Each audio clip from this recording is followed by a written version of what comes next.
తెలుగు రాష్ట్రాల్లో సంచలనం సృష్టించిన కేసు సహస్ర హత్య కేసు. సహస్ర హత్య కేసులో 14 ఏళ్ల ఆ బాలుని అదుపులోకి తీసుకున్న తర్వాత పోలీసులు ప్రెస్ మీట్ లో సంచలన విషయాలు చెప్పిన తర్వాత మరికొన్ని డౌట్స్ వస్తూ ఉన్నాయి.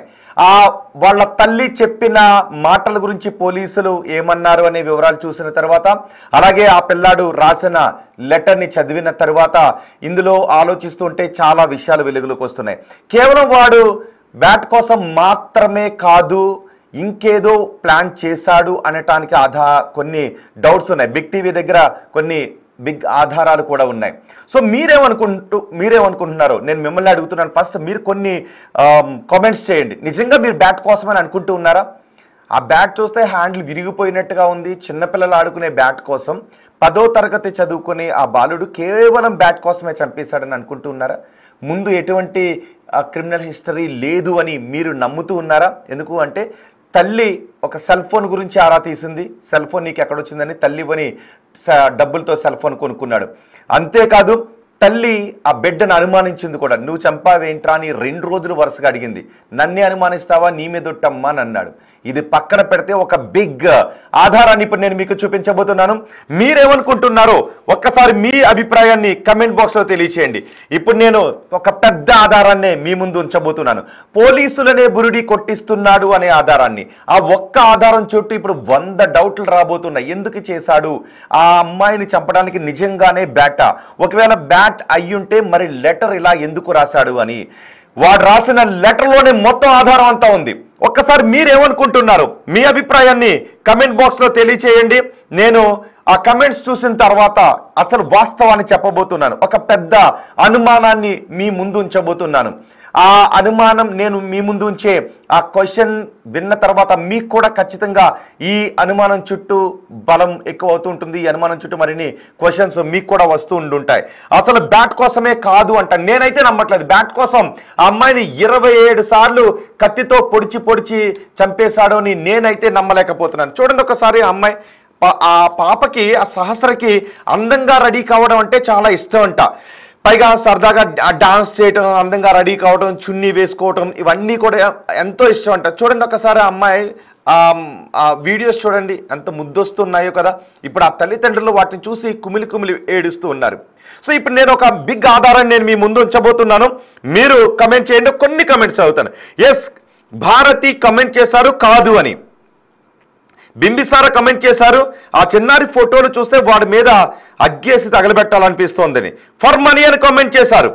ఫ్యాన్ పేజ్ అంట, Sony fan page for money అని కామెంట్ చేశారు.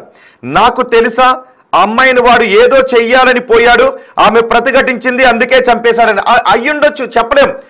వాడు 10వ తరగతి చదువుతూ ఉన్నాడు. నిజంగానే ఏజ్తో సంబంధం లేని 60 ఏళ్ల వృద్ధుడి వరకు, 3 ఏళ్ల పసిపాప నుంచి 30 ఏళ్ల మహిళల వరకు అత్యాచారాలకు గురవుతూ ఉన్నారు. ఇప్పుడు ఈ అమ్మాయి 6వ తరగతి చదువుతుంది, వీడు 10వ తరగతి చదువుతూ ఉన్నాడు. ఈ 10వ తరగతి చదువుతున్నవాడు ఫోన్లో పనికి మారిన వీడియోస్ అన్ని చూస్తూ ఉన్నాడు.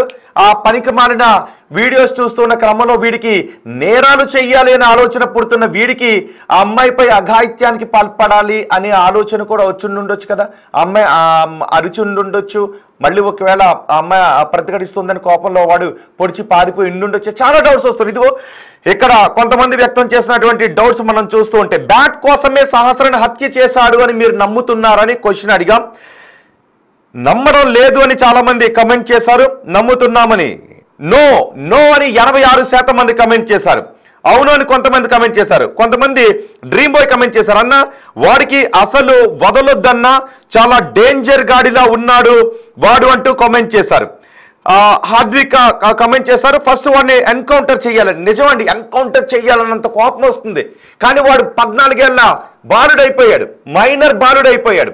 మనకున్న చట్టాల ప్రకారం మైనర్ బాలుని తీసుకెళ్లి జూనియర్ హోమ్లో పెట్టాలి. కానీ ఇప్పుడు ఏమడుగుతున్నారంటే వాళ్ళ తల్లిదండ్రులు, వాడికి టెస్ట్ చేయించండి ఒక్కసారి, వాడు బర్త్ సర్టిఫికేట్ని కూడా చూడండి, వాడు మైనర్ అని మాకు కూడా అనిపించట్లేదు. ఒకవేళ వాడిని ఆలస్యంగా స్కూల్లో జాయిన్ చేసి ఉండాలి కాబట్టి వీడు ఏజ్ ఎక్కువ ఉన్న 10th క్లాస్ చదువుతున్నట్టుగా అనిపిస్తుందండి. ఒకవేళ 16 ఏళ్ళు దాటితే వాడిని CCL child conflict in law కింద వాడిని మేజర్గా పరిగణించి హీనియస్ క్రైమ్స్కి పాల్పడిన వాళ్ళని మేజర్గా పరిగణించి కఠిన శిక్షలు వేసే అవకాశం ఉంటుంది. కానీ నిజంగా వాడు మరీ 14 ఏళ్ళు అయితే మనకున్నటువంటి కోపాన్ని చట్ట ప్రకారమే ఉరి తీసేయాలన్నంత కోపాన్ని చట్ట ప్రకారం వాడిపైన తీర్చుకోవటానికి అవకాశం లేదు. సో ఇప్పుడు పోలీసులు ఏం చేయబోతున్నారు? వీరిని CCLకి పరీక్షలు జరపడానికి కూడా అవకాశం లేదు. 14 ఏళ్ళు అనే బోనఫైడ్ సర్టిఫికేట్ కనుకుంటే, బర్త్ సర్టిఫికేట్ ఉంటే బహుశా ఆ విధమైన చర్యలు తీసుకోవడానికి ఉండకపోవచ్చు చట్ట ప్రకారం. ఒకసారి దాని గురించి కూడా వివరాలు కనుక్కోవాలి. ఇప్పటికి మేము కనుక్కున్న వివరాల ప్రకారం లేవు అని తెలుస్తోంది. సో వాడిని జూనియర్ హోమ్కే పంపిస్తారు. ఇదిగో గుజ్జు అరుణ్ కామెంట్ చేశారు, బ్యాట్ కోసం అయితే దొంగతనం చేసిన పక్కనే ఉంటాడు కదా, ఆ బ్యాట్ బయటకు తీస్తే తర్వాత మాత్రం తెలియదు అంటారా? సహస్ర వాళ్ళ తమ్ముడిని ఏమైనా చేయటానికి వెళ్ళి ఉంటాడేమో అనే డౌట్ని గుజ్జు అరుణ్ కామెంట్ చేశారు. మనీ కామెంట్ చేశారు, నో అంటూ కామెంట్ చేశారు. బ్యాట్ కోసం వెళితే బ్యాట్ తీసుకొని రావచ్చు, ఒకవేళ ఆ పాప చూసినా బతిమాలు ఉండొచ్చు అంటూ కామెంట్ చేశారు. అద్విత్ కామెంట్ చేశారు, బ్యాట్ కోసం కాదు. ఎస్, బ్యాట్ కోసం కాదు. నేను మీకు ఒక ఆధారాన్ని చూపించబోతున్నాను. ఒక ఆధారాన్ని ఇప్పుడు నేను మీకు చూపించబోతున్నాను. బ్యాట్ కోసం కాదు అనే ఆధారాన్ని ఇప్పుడు నేను చూపించబోతున్నాను. నేను పోలీసులు ప్రెస్ మీట్ పెట్టిన తర్వాత చాలా డౌట్స్ వచ్చాయి. చాలా మంది బ్యాట్ కోసం అనుకున్నారు.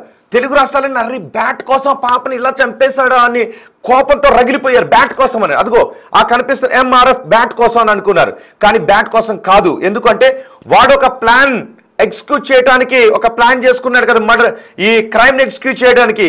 ఆ ప్లాన్లోనే ఉంది. ఇప్పుడు నేను మీకు ఒక లెటర్ చూపిస్తాను, ఒక్కసారి ఆ లెటర్ని చూడండి. అందులో 8వ పేజీలో చూడండి ఒక్కసారి.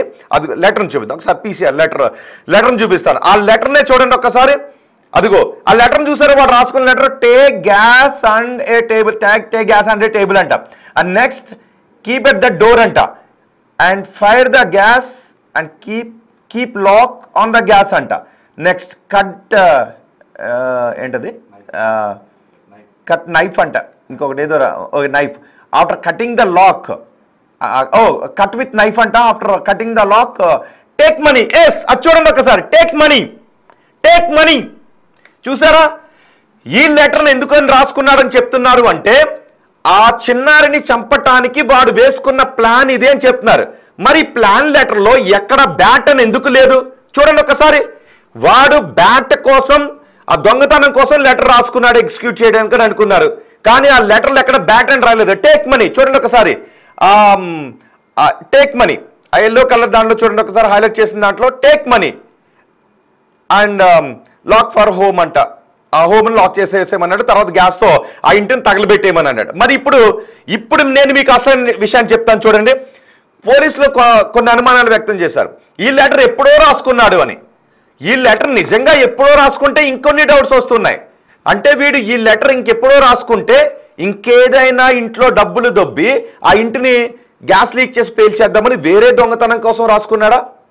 ఒకవేళ ఈ ఇంటి కోసమే రాసుకుంటే బ్యాట్ ఎందుకు పట్టుకెళ్ళాడు? మరి డబ్బులు అని ఎందుకు రాసుకున్నాడు? అక్కడ ఒక ఇంట్లో దొంగతనానికి ప్లాన్ చేశాడు, టేక్ మనీ అన్నాడు.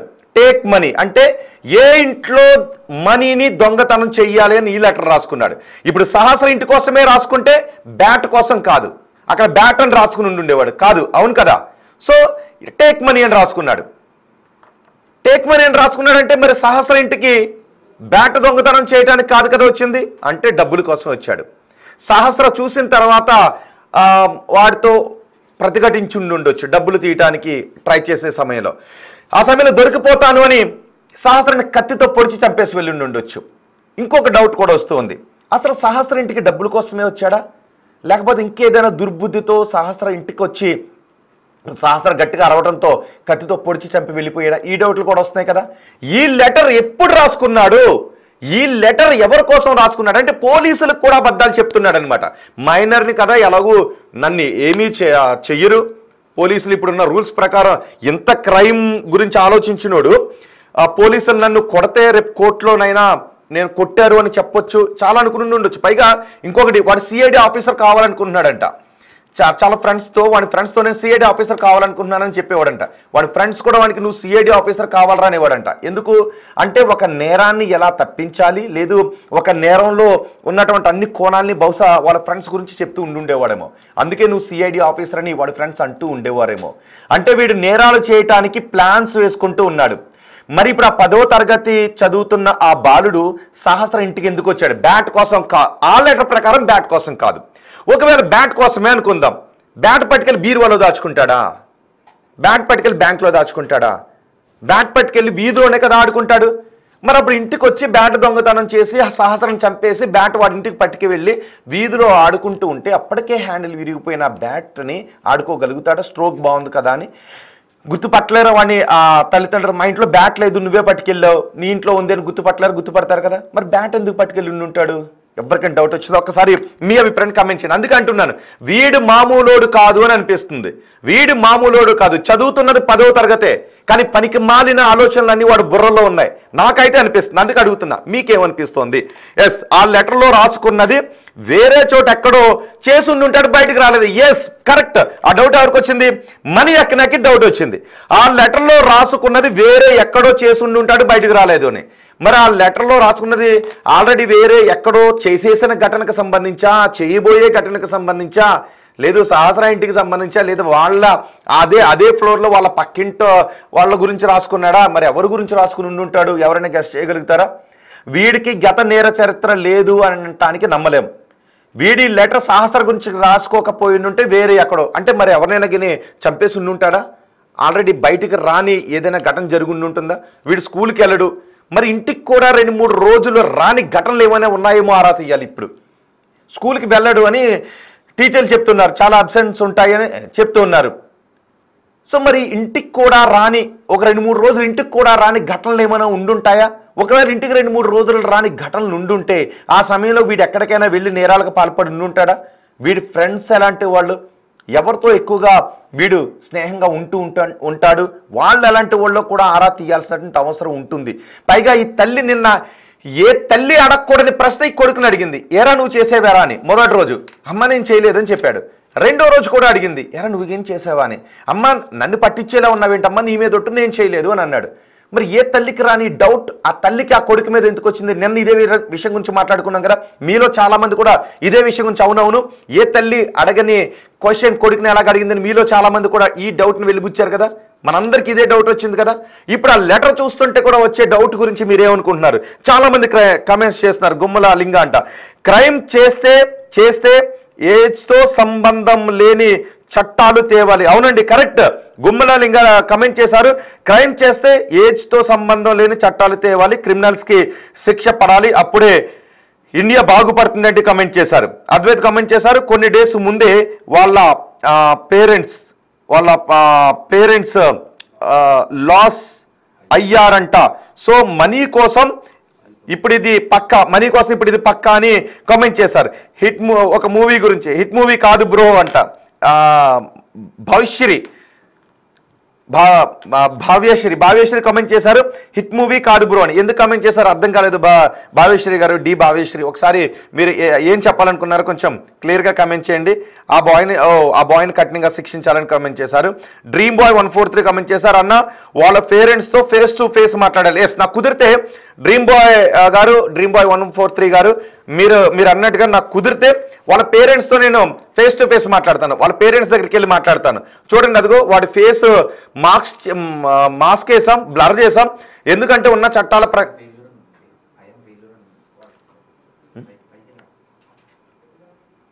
ఎస్ కొన్ని కమెంట్స్ చూస్తున్నాను. ఐఎమ్ ఫెయిల్యూర్, హర్ష ఏదో ఒక కమెంట్ ఉంది అని చెప్తున్నారు. ఏం రాశారు అందులో? ఐఎమ్ ఫెయిల్యూర్ ఎఫెక్ట్ అంట.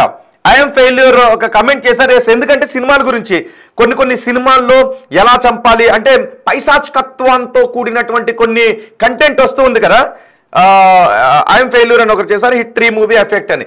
పైశాచికత్వంతో అంటే ఎందుకు చంపేస్తారో తెలియదు, కేవలం ఒక పైశాచిక ఆనందం కోసం చంపేటటువంటి మూవీస్ వస్తూ ఉన్నాయి. అలాంటి ఆలోచన ఉన్న వాళ్ళను అవి కొంచెం ఎగ్జాగరేట్ చేస్తుంటుంటాయి. కొన్ని పనికిమాలిన మూవీలు, కొన్ని పనికిమాలిన కంటెంట్. చిన్నపిల్లలు అంటే మనం ఏం ఆలోచిస్తామో మనం అవే పనులు చేస్తాం. మనం ఏదైతే తింటామో మన శరీరం కణాలు, మన మజిల్ అలాగే ఉంటుంది. సో మనం ఏమైతే ఆలోచిస్తామో మన ఆలోచనలు పనులు ఆదిశగానే ఉంటాయి, అలాంటి పనులే చేస్తాం. సో మనం ఏం ఆలోచిస్తాం? ఫోన్లో ఎప్పుడు ఒకటే క్రైమ్ కంటెంట్ చూస్తూ ఉన్నప్పుడు ఆ క్రైమ్ని అలా చేయాలి, వాళ్ళు ఆ సినిమాలో వాళ్ళని చంపి పైశాచిక ఆనందాన్ని పొందారు, చంపడంలో పైశాచిక ఆనందం ఉంటుందని ఒక 3 ఏళ్ల బాలుడికి వచ్చింది అనుకోండి, వాడు ఆలోచన ఎవరికి కూడా చెప్పుకోలేరు. ఓ 3 ఏళ్ళు 4 ఏళ్ళు 5 ఏళ్ళు 10 ఏళ్ళు 15 ఏళ్ళు వచ్చేటప్పటికి వాళ్ళు అవే ఆలోచనలు పెరుగుతాయి. వాడిది తప్పు అని అనలేం. సో దీన్ని కట్టడి ఎలా చేయాలి అనేది అది సమాజమే. దీన్ని ఇలా కట్టడి చేయాలి అని కూడా మనం అనుకోలేం. దాని చుట్టూ చాలా క్వశ్చన్స్ వస్తుంటుంటాయి. కానీ తల్లిదండ్రులు ఫస్ట్, తల్లిదండ్రులు, 2 స్కూల్లో మనం చిన్నప్పుడు మా తెలుగు మీడియం కాబట్టి ఎక్కువగా మేము చెన్నై సూరి కథలు లాంటివి నీతి కథలు చెప్తుండేవారు. సో ఇప్పుడు స్కూళ్ళలో కథలు చెప్పమనేవారు. అప్పట్లో ఉండేవాళ్ళం కదా, నిలబెట్టి స్కూల్ అంతా నిలబెట్టి మంచి కథలు చెప్పండి అని అనేవారు. సో ఇప్పుడు బహుశా అంత టైం కూడా స్కూళ్ళలో ఉంటుంది.